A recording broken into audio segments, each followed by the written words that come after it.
मौत, जिसका जायका दुनिया का हर इंसान चखेगा। लेकिन मौत के बारे में कुछ बातें ऐसी हैं जिन्हें कोई नहीं जानता। They become less afraid of death. लेकिन आज हम साइंस और इस्लाम के अकॉर्डिंग देखेंगे कि साइंस मौत के बारे में क्या जानती है और आखिर मौत के बाद इंसान के साथ क्या होता है। आज की इस वीडियो में आप मौत के बारे में कमाल की बातें जानने वाले हो, तो तैयार हो जाओ।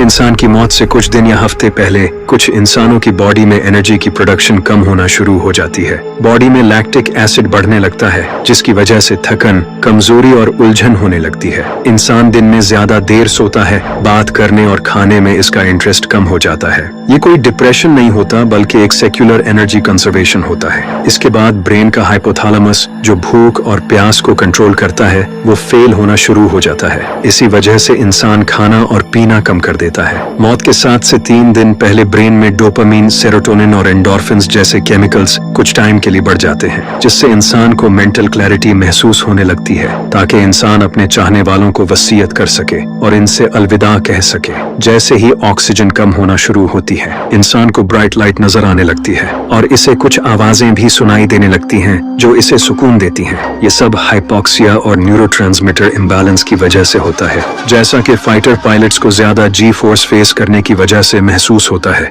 वो कुछ टाइम के लिए बेहोश हो जाते हैं। मौत के 72 से 24 घंटे पहले दिल की आउटपुट कम होने लगती है और खून सिर्फ जिस्म के कुछ खास ऑर्गन्स तक ही सर्कुलेट करता है। हाथ, पांव और घुटने नीले होने लगते हैं, जिसे पेरिफेरल सेनोसिस कहा जाता है। इंसान कमजोर होना शुरू हो जाता है, सांस लेने में मुश्किल होने लगती है और ये सब इसलिए होता है क्योंकि ऑक्सीजन सेंसिंग फेल होने लगती है। मौत से कुछ घंटे पहले ब्रेन एंडोर्फिन्स और एनकेफेलिन्स रिलीज करता है, जिससे इंसान काम और पीसफुल होने लगता है। ब्रेन में गामा वेव्स बढ़ने लगती हैं, जो मौत से कुछ सेकंड्स या मिनट्स पहले होता है, जिसकी वजह से इंसान ख्वाब जैसी स्टेट में चला जाता है और उसकी पूरी जिंदगी उसके सामने चलने लगती है। लेकिन ये सब कुछ सिर्फ कुछ लोगों के साथ होता है, हर इंसान के साथ ऐसा नहीं होता और ये सब हमें साइंटिफिक रिसर्चेस से मालूम हुआ। इसी वजह से कुछ लोगों को मौत से पहले ही अंदाजा हो जाता है कि इनका वक्त करीब है और ये इंसान की ह्यूमन एक्सटिंक्ट या दिमाग खुद डिटेक्ट कर लेता है। लेकिन ये सब तो हमें साइंस बताती है, इसके बाद की कहानी हमें इस्लाम बताता है। जैसे ही किसी इंसान की मौत का वक्त करीब आता है, अल्लाह इसकी आंखों से पर्दा हटा देता है और उसे इस दुनिया के पार वो छुपी हुई दुनिया दिखाई देने लगती है।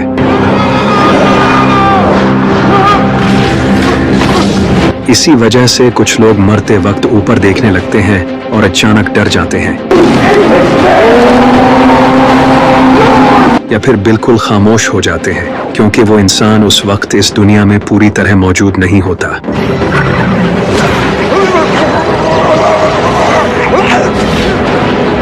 अगर मरने वाला इंसान नेक हो तो फिर 2 सफेद चेहरों वाले फरिश्ते जन्नत से उतरते हैं, जिनके हाथों में जन्नत का कफन और जन्नत की खुशबू होती है। वो इसे कहते हैं, ऐ पाक रूह, अल्लाह की बख्शिश के लिए निकला। और ये सब कुछ सिर्फ मरने वाला इंसान ही देख रहा होता है और इसी वजह से कई बार मरने वाला इंसान पीसफुल होता है। लेकिन अगर मरने वाला इंसान गुनहगार हो तो फिर 2 काले चेहरों वाले फरिश्ते उतरते हैं, जिनके हाथों में दोज़ख का कफन होता है। आए खबीस जान, अल्लाह की गज़ब और अज़ाब की तरफ निकला। फिर फरिश्ते पांव की तरफ से रूह कब्ज करते हुए सर की तरफ जाते हैं और रूह कब्ज कर ली जाती है। नेक इंसान की रूह इसके जिस्म से इस तरह निकलती है जैसे मशकीज़े से पानी निकलता है और गुनाहगार इंसान की रूह इस तरह निकाली जाती है जैसे लोहे की कीलें गीली ऊन में से जबरदस्ती खींची जा रही हूँ। इंसान अपनी आंखों से ये सब देख रहा होता है। जैसे ही रूह जिस्म से निकलती है तो फरिश्ते उसे एक कफन में लपेट कर आसमानों की तरफ ले जाते हैं। फिर जन्नत के दरवाजे इस रूह के लिए खोल दिए जाते हैं। फरिश्ते इस रूह को उसके अच्छे नाम से पुकारते हैं और पूछते हैं कि ये नेक शख्स कौन है। फिर अल्लाह फरिश्तों को हुक्म देता है, मेरे इस बंदे को जन्नतियों में लिख दो। लेकिन दूसरी तरफ जब एक गुनाहगार इंसान की रूह निकलती है तो फरिश्ते इसे आसमानों की तरफ लेकर जाते हैं, मगर इसके लिए जन्नत के दरवाजे नहीं खोले जाते। इसके बाद इस रूह को आसमान से जमीन की तरफ फेंक दिया जाता है और अल्लाह हुक्म देता है, इसे जहन्नमियों में लिखो। फिर वो रूह दोबारा जिस्म में लौटा दी जाती है।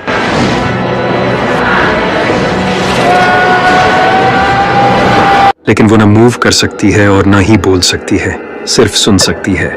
फिर इंसान के जनाजे की तैयारी की जाती है और उसे कब्रिस्तान की तरफ ले जाया जाता है और फिर उसे जमीन में दफन कर दिया जाता है। नबी सल्लल्लाहु अलैहि वसल्लम ने फरमाया कि इंसान को दफन करने के बाद वो अपने जाने वाले रिश्तेदारों के कदमों की आवाज सुनता है। नबी सल्लल्लाहु अलैहि वसल्लम ने फरमाया, मैयत को दफन करने के बाद इसकी कब्र के पास कुछ देर रुका करो। इससे मैयत को सवालो जवाब में आसानी होती है, क्योंकि जब इंसान को दफन कर दिया जाता है तो इसके बाद 2 नीली आंखों वाले काले फरिश्ते इसके पास आते हैं, जिनकी आवाज बादलों के गरजने की तरह होती है। वो कब्र में आकर 3 सवाल करते हैं, तेरा रब कौन है, तेरा दीन क्या है, तेरा नबी कौन है। जो इंसान इन तीनों सवालों के जवाब दे देता है तो गैब से आवाज आती है, मेरे बंदे ने सच कहा है, इसकी कब्र को जन्नत के बागों में से एक बाग बना दो। तभी इसकी कब्र में एक दरवाजा खोल दिया जाता है और वो कब्र फैल जाती है और हर तरफ रोशनी और सुकून फैल जाता है। इसी वक्त एक खूबसूरत इंसान इसके पास आता है। वो इंसान पूछता है, तुम कौन हो? वो जवाब देता है, मैं तुम्हारे नेक अमाल हूँ। लेकिन दूसरी तरफ अगर वो इंसान सवालों के जवाब नहीं दे पाता और कहता है, मैं नहीं जानता, मैं तो लोगों से सुना करता था, तो तभी गैब से एक आवाज आती है, इसने झूठ कहा है, इसकी कब्र को दोज़ख के गढ़ों में से एक गड्ढा बना दो। इसके बाद इसकी कब्र को दोज़ख बना दिया जाता है और फिर इसके पास एक बदसूरत इंसान आता है। वो इंसान पूछता है, तुम कौन हो? वो कहता है, मैं तुम्हारे बुरे अमाल हूँ। और उसके बाद इस इंसान पर कब्र का अजाब शुरू हो जाता है। नबी सल्लल्लाहु अलैहि वसल्लम ने फरमाया, मैंने सोचा कि मैं तुम्हें कब्र का अजाब तुम्हारे कानों से सुना दूं।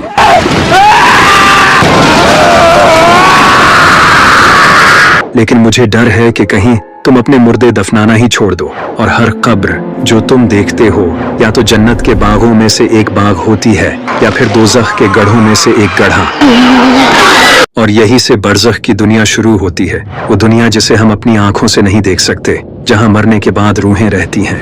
आज साइंस ने भी फाइनली ये प्रूव कर दिया है कि ह्यूमन बॉडी की सबसे आखिरी सेंस हीयरिंग ही है, जो आखिर तक काम करती रहती है। यानी कि मरने के बाद भी इंसान अपने आसपास की आवाजें सुन सकता है। जब ह्यूमन बॉडी की EEG मॉनिटरिंग की गई तो पता चला कि मरने के बाद पेशेंट न तो बोल पा रहा था और न ही अपनी आंखें खोल पा रहा था, लेकिन इसका ऑडिटरी कॉर्टेक्स तब भी एक्टिवेट था, जिसका मतलब कि इंसान सुन सकता था। लेकिन ये सिर्फ 3 से 5 मिनट्स तक ही कायम रहता है और ऐसा साइंस ने फाइंड किया है। इसी वजह से डॉक्टर ऑलरेडी डेड पेशेंट से नेगेटिव बातें करने से अवॉइड करते हैं और ऐसा ICU की गाइडलाइंस में भी लिखा है। लेकिन अभी भी साइंस ये नहीं जानती कि ब्रेन के कम्प्लीटली शट डाउन के बाद भी क्या ह्यूमन बॉडी सुन सकती है और क्या इंसान ब्रेन की डेथ के बाद भी अवेयर होता है। ये साइंस को अभी तक पता नहीं चला। लेकिन आखिर मरने के बाद इंसान किस तरह फरिश्तों को देखता है और ये सब कैसे हो रहा होता है, इसे समझने के लिए हमें सबसे पहले कॉन्शियसनेस को समझना होगा कि आखिर ये कॉन्शियसनेस क्या है। देखो, इस वक्त जब आप ये वीडियो देख रहे हो तो आप कॉन्शियस हो, आप खुद को जानते हो और आप अपने आसपास की चीजें फील कर सकते हो।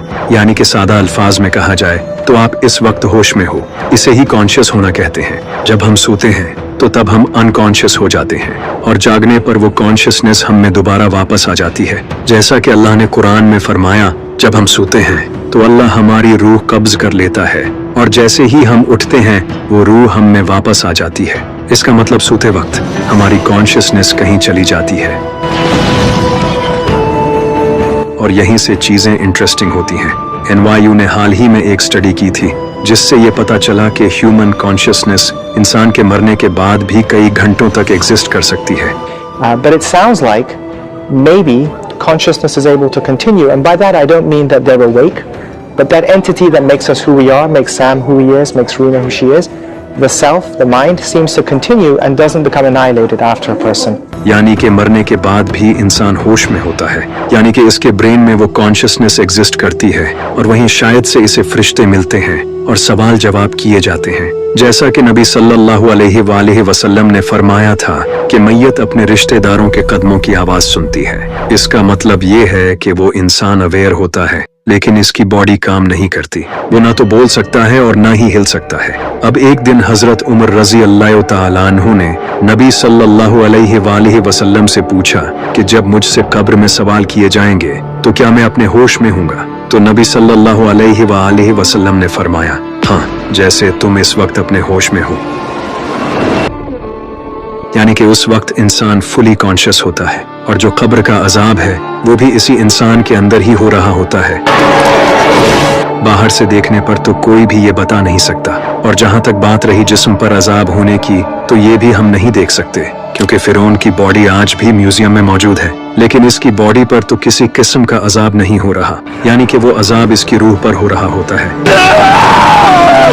क्योंकि हाल ही में जो NYU ने रिसर्च से फाइंड आउट किया है, इससे हम ये रिजल्ट निकाल सकते हैं कि साइंटिफिक स्टडीज से ये बातें सामने आ रही हैं कि हमारी कॉन्शियसनेस ब्रेन के बाहर भी एग्जिस्ट करती है। यानी कि अगर ब्रेन डेड हो जाए तब भी इंसान होश में होता है, क्योंकि बहुत से लोग मौत के मुंह से वापस आए हैं जिन्हें डॉक्टर्स ने डेड डिक्लेयर कर दिया था, लेकिन कुछ टाइम बाद वो दोबारा वापस आ गए। जैसा कि डॉक्टर इब्न अलेक्जेंडर 2008 में नियोकॉर्टेक्स शटडाउन होने की वजह से तकरीबन 7 दिन तक मर चुके थे।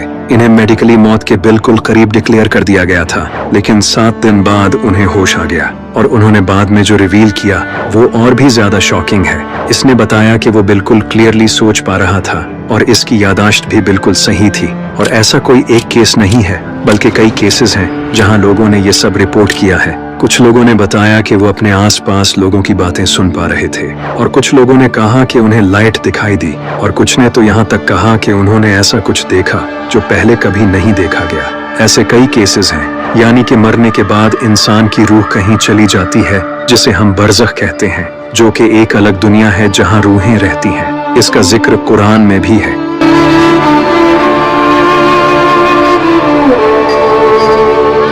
लेकिन यहाँ एक सवाल पैदा होता है कि अगर एक इंसान आज से हजारों साल पहले मरा था तो क्या वो इतने सालों से बरज़ख में जिंदा है? एक्चुअली बरज़ख में टाइम वैसे एग्जिस्ट नहीं करता जैसे यहाँ हमारे लिए एग्जिस्ट करता है, क्योंकि हमारी अर्थ का टाइम बाकी कई प्लैनेट्स से डिफरेंट है। हमारे यूनिवर्स में ऐसे कई प्लैनेट्स हैं जहाँ का 1 घंटा हमारे कई सालों के बराबर है। और ये बात इंटरस्टेलर मूवी में बहुत अच्छे तरीके से दिखाई गई है, जहाँ ब्लैक होल के करीब एक प्लैनेट का टाइम अर्थ से काफी डिफरेंट होता है। वहाँ का 1 घंटा अर्थ के 7 सालों के बराबर होता है, और ये सब ग्रेविटी की वजह से होता है। जैसा कि कुरान में आया है कि जब इंसानों को दोबारा जिंदा किया जाएगा तो वो कहेंगे कि हम सिर्फ 1 दिन या आधा दिन ही जिंदा रहे, और कुछ कहेंगे कि हम तो सिर्फ 1 घड़ी ही जिंदा रहे। इसी तरह बरज़ख में भी वक्त डिफरेंट है। हो सकता है जो इंसान आज से हजारों साल पहले मरा हो, इसके लिए भी सिर्फ 1 घंटा ही गुजरा हो, जबकि हमारी अर्थ पर कई हजार साल गुजर गए हैं। इसी तरह हम टाइम को ब्रेन के थ्रू प्रोसेस करते हैं। ब्रेन ही हमें बताता है कि कितने घंटे गुजरे हैं, लेकिन जब मरने के बाद ब्रेन डेड हो जाता है तो टाइम भी कोलैप्स हो जाता है।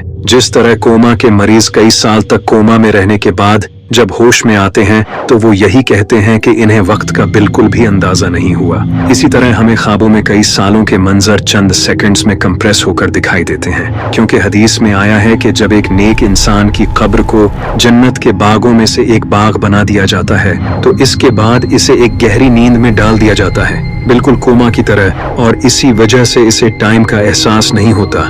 लेकिन आखिर मरने के बाद जिस्म के साथ क्या होता है? जब इंसान को दफना दिया जाता है तो इसके बाद डीकम्पोजिशन का प्रोसेस शुरू हो जाता है। जिस्म को माइक्रो ऑर्गेनिजम्स जैसे कीड़े, वर्म्स और फंगस खाने लगते हैं और जिस्म गलना सड़ना शुरू हो जाता है। हमारी बॉडी में तकरीबन 18% कार्बन होता है, तो मौत के बाद माइक्रोब्स जिस्म को कार्बन डाइऑक्साइड में कन्वर्ट कर देते हैं, और फिर यही कार्बन डाइऑक्साइड प्लांट्स के काम आती है, जिससे वो प्लांट्स उगते हैं।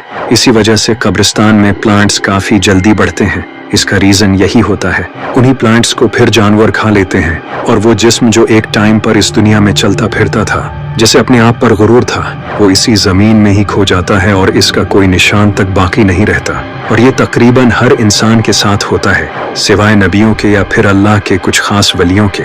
लेकिन आखिर क्यों कुछ लोगों का जिस्म कई सालों तक यूं ही सलामत रहता है, जैसे उन्हें आज ही दफनाया गया हो?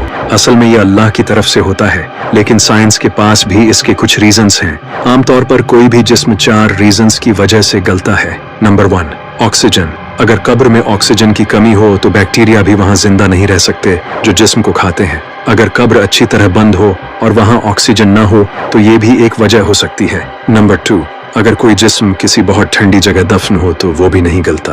नंबर 3, अगर जिस्म किसी हद से ज्यादा ड्राई एनवायरनमेंट में हो तो इससे जिस्म की स्किन सख्त हो जाती है और ऐसी जगह पर भी माइक्रोब्स मर जाते हैं और वो जिस्म को नुकसान नहीं पहुंचा पाते। नंबर 4, मिट्टी में ऐसे एसिड्स पाए जाते हैं जो बैक्टीरिया को मार देते हैं और यही कुछ रीजंस हैं जिनकी बना पर कई लोगों के जिस्म लंबे अरसे तक सलामत रहते हैं और अल्लाह इनकी हिफाजत करता है।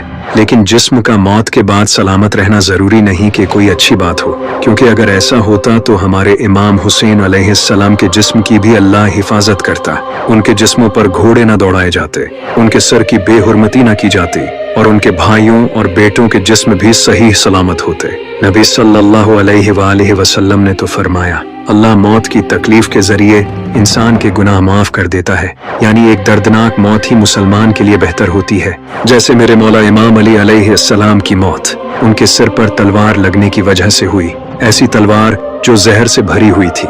आप इस दर्द का अंदाजा भी नहीं कर सकते जब न कोई खास मेडिकल साइंस मौजूद थी और न ही दर्द कम करने के लिए कोई पेन किलर्स। मेरे मौला अली अलैहिस्सलाम ने इस दर्द में 2 दिन गुजारे, एक तरफ सिर के जख्म की तकलीफ और दूसरी तरफ वो जहर जो आहिस्ता आहिस्ता इनके जिस्म में फैल रहा था।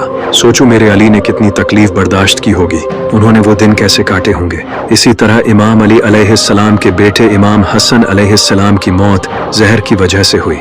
इतना खतरनाक जहर जिसने इनके जिगर के टुकड़े टुकड़े कर दिए। वो टुकड़े उल्टी के जरिए इनके मुंह से बाहर आ रहे थे। उस दौर में जब कोई सर्जरी मौजूद नहीं थी, उन्होंने कई दिन इसी हालत में गुजारे, फिर अल्लाह ने उन्हें मौत नसीब की। इसी तरह हमारी माँ सैयदा फातिमा ज़हरा अलैहिस्सलाम की वफात भी कई दिनों तक क्रॉनिक पेन की वजह से हुई। वो कई दिन बीमार रही। नबी सल्लल्लाहु अलैहि वसल्लम की वफात का गम उन्हें अंदर से खाता रहा और तब जाकर उनकी वफात हुई। इसी तरह हजरत उमर रजी अल्लाह तआला अन्हु की वफात खंजर लगने की वजह से हुई, जो कई बार इनके पेट में मारा गया, जिसकी वजह से वो जो भी खाते थे वो उसी जख्म से बाहर आ जाया करता था। इस दर्द में उन्होंने भी कई दिन गुजारे। नबी सल्लल्लाहु अलैहि वसल्लम के चचा हजरत हमजा रजी अल्लाह तआला अन्हु की वफात के बाद इनके जिस्म की बेहुरमती की गई। इनका कलीजा हिंदा ने चबाया और इनके जिस्म के टुकड़े किए गए। हजरत मुसअब बिन उमैर रजी अल्लाह तआला अन्हु की वफात जंगे उहद के दौरान हुई। इनके जिस्म पर इतने जख्म लगे थे कि इनके पास अपने जख्मों पर रखने के लिए कोई कपड़ा भी नहीं था, वो इतने गरीब थे। इस तरह के कई सहाबा हैं जिन्हें ऐसी दर्दनाक मौत नसीब हुई। अल्लाह मौत की तकलीफ अपने खास बंदों को देता है ताकि इनके बाकी के गुनाह भी मुआफ कर सके। और हमारे प्यारे नबी सल्लल्लाहु अलैहि वसल्लम की वफात भी बीमारी की वजह से हुई। वो कई दिन तक बीमार रहे और मौत की तकलीफ बर्दाश्त करते रहे। लेकिन इस सब के बावजूद एक मोमिन को मौत से नहीं डरना चाहिए, क्योंकि नबी सल्लल्लाहु अलैहि वसल्लम की हदीस है कि जब एक मोमिन की मौत होती है तो उसे इस दुनिया की तकलीफों से छुटकारा मिल जाता है। और जो कोई भी अल्लाह से मिलने का ख्वाहिशमंद हो, अल्लाह भी इससे मिलने का ख्वाहिशमंद होता है। यानी मौत तो मोमिन के लिए एक तोहफा है। अगर नबी सल्लल्लाहु अलैहि वसल्लम के सहाबा मौत से डरते तो क्या इस्लाम पूरी दुनिया में फैलता? हजरत खालिद बिन वलीद जब भी जंगों में जाते तो ये कहा करते थे, मैं अपने साथ ऐसे लोग लाया हूँ जिन्हें मौत इतनी ही अजीज है जितनी तुम्हें जिंदगी।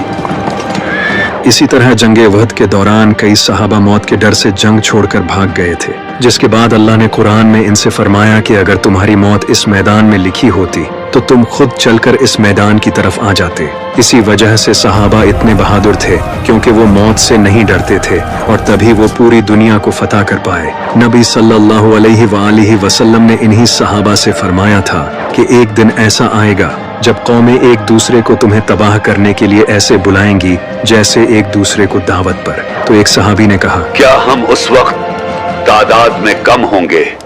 नबी सल्लल्लाहु अलैहि वसल्लम ने फरमाया, नहीं, तुम तो तादाद में बहुत ज्यादा होगे, लेकिन उस वक्त तुम समंदर की झांक की तरह होगे। अल्लाह तुम्हारे दिलों में वहन डाल देगा और तुम्हारे दुश्मनों के दिलों से तुम्हारा डर खत्म कर देगा। सहाबी ने पूछा, ऐ अल्लाह के नबी, ये वाहन क्या है?